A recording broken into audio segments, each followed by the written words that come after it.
नमस्कार प्रिय विद्यार्थियों, मैं Mahavir Singh, associate professor ABST government Lohia college Churu, सभी बीकॉम पार्ट फर्स्ट के स्टूडेंट्स का स्वागत करता हूं। प्रिय विद्यार्थियों, आज हम इस वीडियो में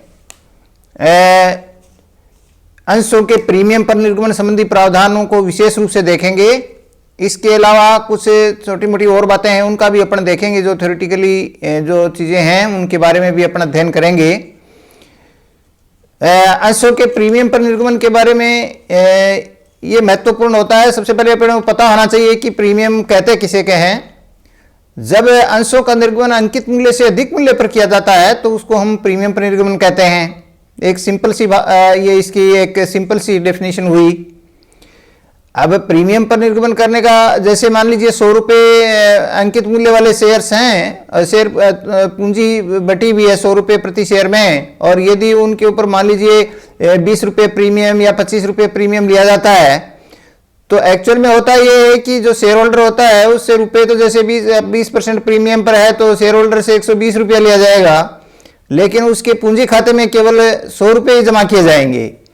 तो ये एक तरह से हम कह सकते हैं कि जमा तो उसके भी 100 रुपये किए जाते हैं, लेकिन पैसा उससे 120 रुपये लिया जाता है। तो ये कंपनी जो कंपनी रेपुटेड कंपनीज होती हैं, जिनको अपन ब्लू चिप कंपनीज कहते हैं, जो कि जिनकी प्रतिष्ठा बाजार में बहुत अच्छी होती है, जो अच्छा रिटर्न देती हैं, या जिनके शेयर्स की वैल्यूएशन बहुत बढ़िया होते हैं, ऐसी कंपनी जो होती हैं वो अपने यहाँ से जो है वो इस तरीके के शेयर्स जारी करती हैं प्रीमियम पर। नहीं तो अदरवाइज कौन होगा जो पैसे देता है ज़्यादा और उसके खाते में जमा होते हैं कम।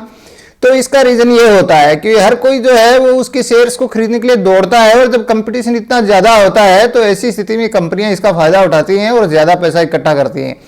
चलिए साहब, ये तो अपनी साधारण बात हुई कि भाई प्रीमियम के निर्गमन के बारे में। ये प्रीमियम जो होता है उसको जो कंपनीज होती हैं वो एक अलग खाता होता है जिसको सिक्योरिटी प्रीमियम अकाउंट कहते हैं, उसके अंदर इनको जमा करते हैं इस पैसे को। अब यहाँ पर एक बहुत इंपॉर्टेंट मैं आपको बात बता रहा हूँ। यहाँ पर ये देखिए, ये जो है अंशों के निर्गमन पर प्राप्त प्रीमियम का उपयोग, ये जो है ये इसके 5 उपयोग सर्टेंड है, और ऑलमोस्ट आपकी बहुत सी कंपटीशन एग्जाम्स में भी इसको पूछा जाता है। और इसके अलावा जो विश्वविद्यालय की परीक्षाएं होती हैं उसमें तो ये निश्चित रूप से ही बहुतायत रूप में इस बात को पूछा जाता है। जैसे कई बार क्या होता है कि आप किसी कम्पिटिटिव एग्जाम को दे रहे हैं और इसके अंदर वो कहेगा कि भाई ये कंपनी अधिनियम 2013 की सेक्शन 52 सब सेक्शन 3 के अंतर्गत जो है वो सिक्योरिटी प्रीमियम के कौन कौन से उपयोग किए जा सकते हैं। तो वो आपको 4 उपयोग उसमें नीचे बताएगा, और उसके अंदर एक ऐसा उपयोग होगा जो कि वास्तव में उसको किया जा सकता है और बाकी का उसका उपयोग नहीं किया जा सकता सिक्योरिटी प्रीमियम का। तो ऐसी स्थिति में आपको 5 प्रकार के जो प्रीमियम हैं जिनके बारे में लिखा गया है उपयोग के बारे में, ये आपको पता होना चाहिए। तो हम कहते हैं जैसे पहला प्रयोग जो है इसका उपयोग है सिक्योरिटी प्रीमियम में जो जमा राशि होती है उसका सबसे पहला उपयोग इसमें बताया गया है कि जैसे जो fully paid up shares issue करने का काम होता है, पूर्ण प्रदत्त बोनस जिसको कहते हैं, यानी बोनस शेयर्स जारी करने के लिए के अंदर इसका उपयोग किया जा सकता है सिक्योरिटी प्रीमियम का अकाउंट का। क्योंकि एक पूंजी प्रकृति का खाता है, इसलिए जो सिक्योरिटी प्रीमियम में से जो है वो शेयर कैपिटल अकाउंट में ट्रांसफर कर दी जाती है राशि। और बोनस शेयर अपने को पता है कि बोनस शेयर वे शेयर होते हैं जिससे कंपनी जो होती है अपने जो रिजर्व्स होती हैं उनको कैपिटल में ट्रांसफर करती है, जिसको हम कैपिटल बोनस का नाम देते हैं, और उसके बदले वो शेयर जारी कर देती है, लेकिन उसके लिए कोई भी पैसा धन इकट्ठा नहीं करती है। तो ऐसी स्थिति में सिक्योरिटी प्रीमियम अकाउंट का प्रयोग जो है वो अनिर्गमित, क्योंकि निर्गमित शेयर के लिए तो होता ही नहीं है, वो नए शेयर जारी किए जाते हैं। तो अनिर्गमित जो शेयर होते हैं, अधिकृत पूंजी का वह भाग जो कि अनिर्गमित होता है, उसमें से वो शेयर जारी किए जाते हैं। और एक पहला उपयोग। दूसरा उपयोग इसके अंतर्गत ये होता है कि कंपनी के जो प्रिलिमिनरी जो एक्सपेंसेस होते हैं, जिनको हम प्रारंभिक व्यय कहते हैं, उनको एप्लीकेट करने के अंदर इसका उपयोग किया जाता है। तीसरा जो है वो अंश और ऋण पत्रों के निर्गमन संबंधी जितने भी खर्चे होते हैं, निर्गमन संबंधी खर्चे, कमीशन, बट्टा आदि होता है, उसको वो एप्लीकेट करने में इसका उपयोग किया जा सकता है। इसके अलावा जो होता है वो शोधनीय जो अधिमान अंश और ऋण पत्र होते हैं उनके शोधन पर देय प्रीमियम है, premium on redemption of debentures and shares, उसके अंदर इसका प्रयोग किया जा सकता है। और 5वां जो इसका उपयोग है वो स्वयं के अंशों को की धारा 68 के अंतर्गत वापसी खरीद, जिसको हम बाईबैक कहते हैं, उसके लिए इसका उपयोग किया जा सकता है। बाईबैक के लिए इसका उपयोग किया जा सकता है। सिक्योरिटी प्रीमियम की राशि का बाईबैक के लिए प्रयोग किया जा सकता है, अपने स्वयं के अंशों के बाईबैक के लिए, वापसी खरीद के लिए इसका उपयोग हो सकता है। तो इस तरीके से 5 इसके उपयोग हैं जो आपको हमेशा अपने ध्यान में मतलब रखने चाहिए।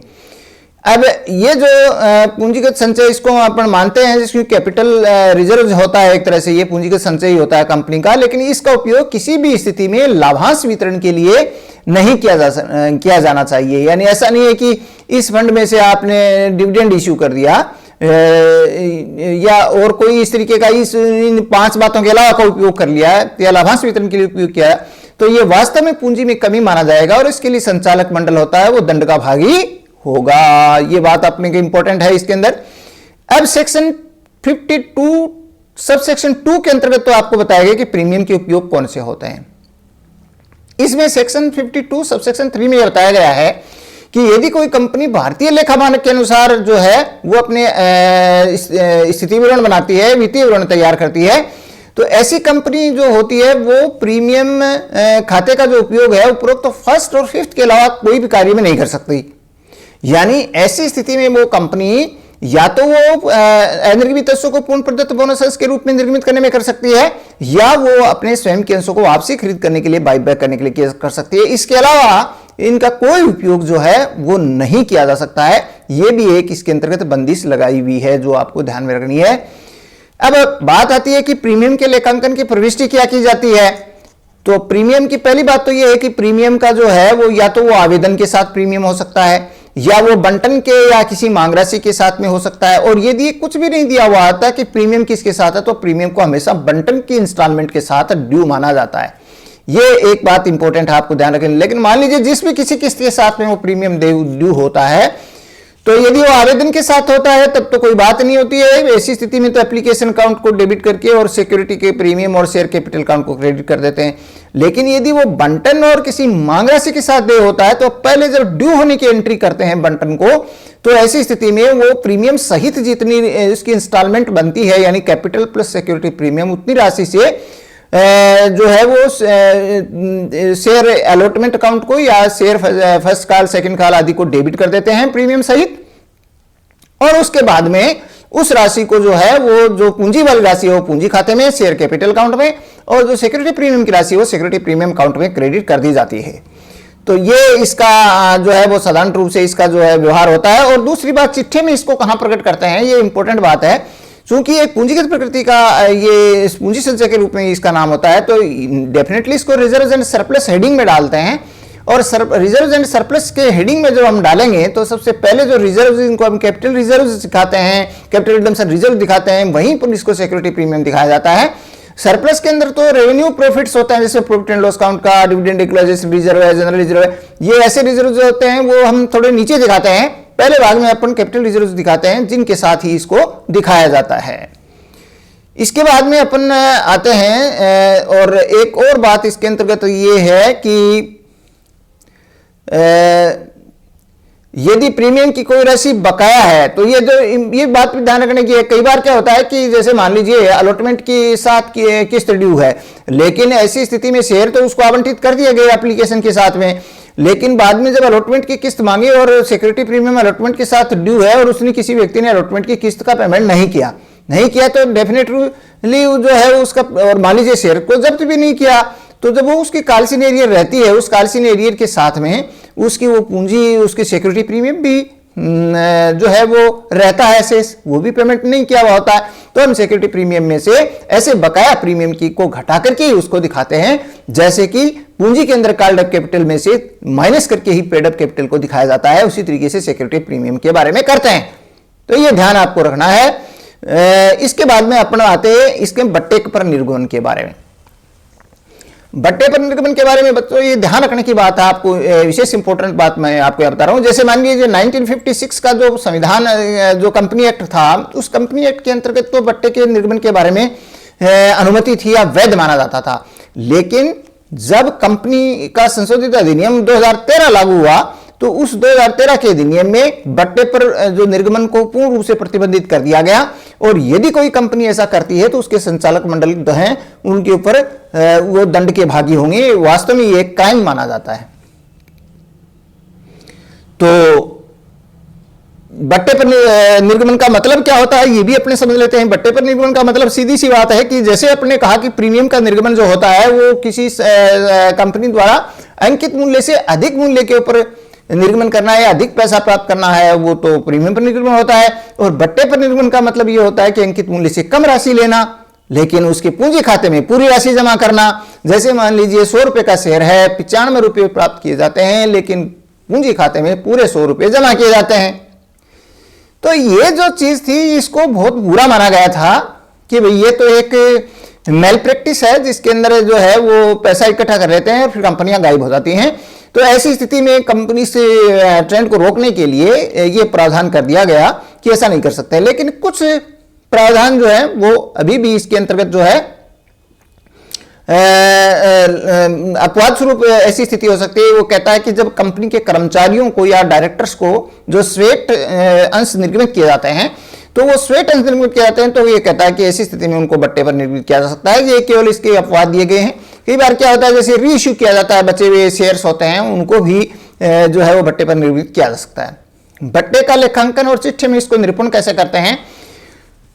डेफिनेटली जो discount on issue of shares होता है उसको जो है वो अपन एक तरह से ये हम कह सकते हैं कि ये वैसे तो नुकसान जो होता है ये पूंजी की प्रकृति का नुकसान होता है। तो इसको चूंकि इसके अंदर डिस्काउंट को जब हम डेबिट करते हैं तो और शेयर कैपिटल अकाउंट को क्रेडिट करके दिखाते हैं तो ऐसी स्थिति में बट्टा एक पूंजीगत रूप से हानि होती है जिसे पूंजी लाभों में समानुल के पूर्व के लाभों से अपलित कर दिया जाता है।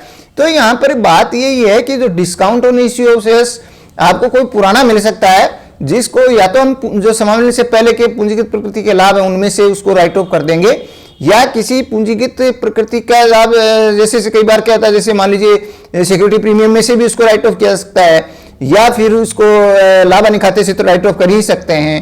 तो ये इसका एक लेखांकन का एक तरीका होता है।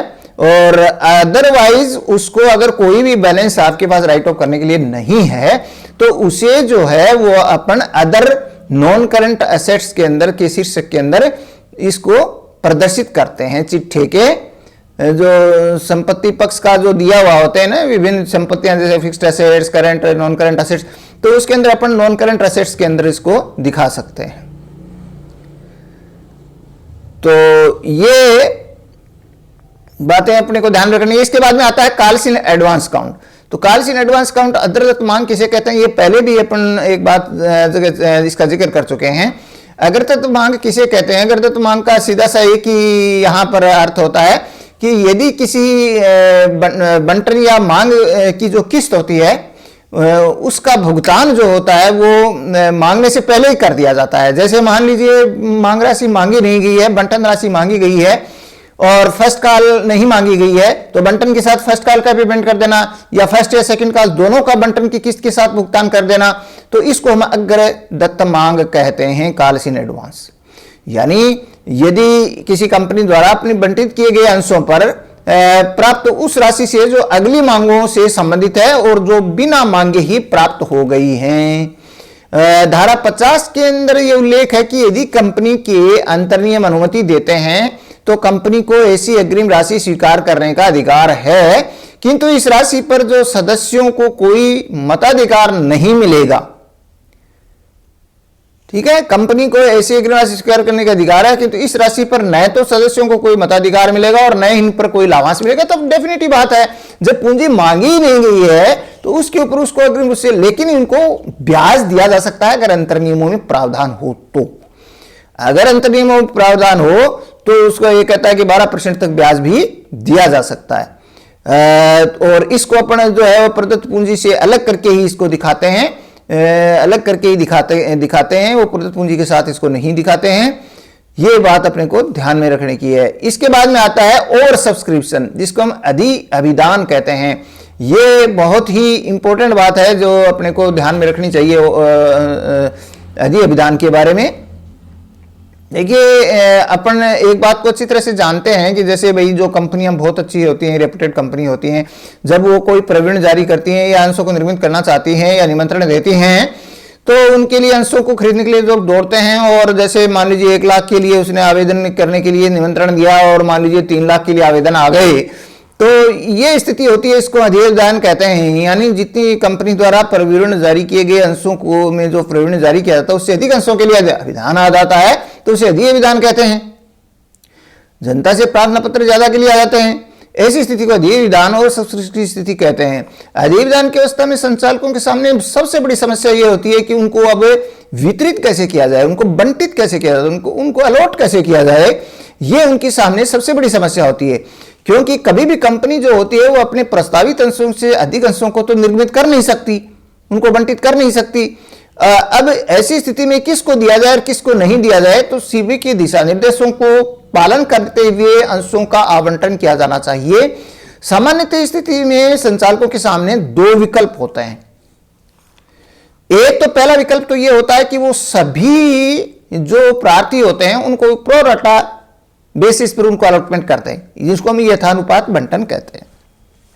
प्रोराटा का मतलब यह होता है कि जैसे मान लीजिए 1 लाख के लिए उसने निर्गमन के लिए प्रस्ताव दिया और 4 लाख के लिए आवेदन आ गए, तो ऐसी स्थिति में यह होगा कि जिस भी व्यक्ति ने जैसे 100 अंशों के लिए आवेदन किया उसको 25 दे दो, 4 के लिए आवेदन किया उसको 1 दे दो, तो ये 4-1 का रेशियो हो गया। 4 के लिए आवेदन किया 1 अंश दे दो, तो सबको थोड़े थोड़े अंश मिल जाएंगे, उनके द्वारा मांगे हुए 1/4 शेयर जो है वो उनको सबको मिल जाएंगे। तो एक तो तरीका है, इसको हम प्रोराटा बेसिस पर जो है उनका आवंटन कहते हैं। और ऐसी स्थिति में क्या होगा, क्योंकि उन्होंने पैसा अलॉटमेंट के साथ मान लीजिए जैसे 100 शेयर के लिए उन्होंने पैसा दिया लेकिन उनको शेयर 25 ही दिए, तो ऐसी स्थिति में मान लीजिए पहली इंस्टॉलमेंट ही उन्होंने मांगी है एप्लीकेशन की, और लेकिन उसके लिए आवेदन ज्यादा अंशों के लिए आ गए, तो ऐसी स्थिति में एक तो तरीका यह होता है कि भाई उनको तुरंत वापस लौटा दिया जाए। बाकी जैसे मान लीजिए 100 में से 25 दिए तो 75 शेयर के पैसे वापस लौटा दिए जाए। और दूसरा यह होता है कि आगे के इंस्टॉलमेंट के लिए पैसा रोक लिया जाए, और फिर भी यदि पूरी इंस्टॉलमेंट को इंक्लूड करते हुए भी पैसा ज्यादा रहता है तो ऐसी स्थिति में उसको बाकी पैसा वापस लौटा दिया जाए। अगर मान लीजिए पूरा पैसा वापस लौटा दिया जाता है फर्स्ट इंस्टॉलमेंट को कवर करने के बाद, तो ऐसी स्थिति में बाकी आगे आने वाली इंस्टॉलमेंट के लिए फिर से कॉल करना पड़ेगा, तो मांगना पड़ेगा पैसा। इसलिए अक्सर यही होता है कि वो आगे की मांगों के लिए उसको पैसे को रोक लिया जाता है, और फिर भी यदि वो एक्सेस मनी होती है तो ऐसी स्थिति में उसको लौटा दिया जाता है। तो ये बात जो है ये तो पहली स्थिति हुई जबकि सभी को प्रोराटा किया। दूसरी स्थिति ये हो सकती है कि वो कुछ ऐसे प्रार्थी होते हैं जिनको मांगे गए सारे के सारे अंश दे दिए जाते हैं। जैसे मान लीजिए बड़ी कोई पार्टी है, उसने मान लीजिए 5,000 अंशों के लिए आवेदन किए, उसको 5,000 पूरे दे दिए, ठीक है। फिर दूसरी कैटेगरी ऐसे अंशधारकों की हो सकती है कि जिनको बिल्कुल ही मना कर दिया जाए, उनको बिल्कुल ही अंशों का आवेदन जिन्होंने किया उनको बिल्कुल भी नहीं दिया जाए, वो सेकंड कैटेगरी के हो गए। और तीसरी कैटेगरी के प्रोराटा वाले हो गए, यानी जिनको यथानुपात बंटन किया जाए। तो कुछ प्रार्थियों को आवेदित अंशों को संपूर्ण अंश देना, कुछ को यथानुपात देना, और कुछ को बिल्कुल भी नहीं देना यानी मना कर देना। तो ये यहां पर क्या होता है कि ऐसी स्थिति में कोई भी स्थिति हो सकती है जिनको संपूर्ण रूप से बंटित किए गए, जिनको प्रोराटा बेसिस पर बंटित किए गए, तो उनको तो क्या होगा कि बंटन पत्र जारी कर दिए जाएंगे, और प्रोराटा जिनको दिए गए उनके लिए अधिक की राशि को आगे की मांगों के लिए समायोजित करने के लिए रख लिया जाएगा, और जिनको मना किया गया है उनको खेद पत्र के साथ उनको संपूर्ण राशि उनकी रिफंड कर दी जाती है। तो ये स्थिति जो होती है ये प्रोराटा के लिए किया जा मतलब जो जिनको रिजेक्ट की गई एप्लीकेशन या पूरी की पूरी राशि वापस लौटा दी, उनके लिए पूरी राशि वापस लौटा दी जाती है। तो ये जो प्रावधान है ये अधिविधान के संबंध में ये प्रावधान होते हैं। तो आज हमने कुछ बाकी ये जो सब पॉइंट्स बचे हुए थे, जिसमें प्रीमियम पर निर्गमन, बट्टे पर निर्गमन, अग्रदत्त मांग, ओवर सब्सक्रिप्शन, इन सब चीज़ों के बारे में अपने आज देखा कि हम किस तरीके से इनका ट्रीटमेंट करते हैं। बहुत बहुत धन्यवाद। आज के लिए इतना ही।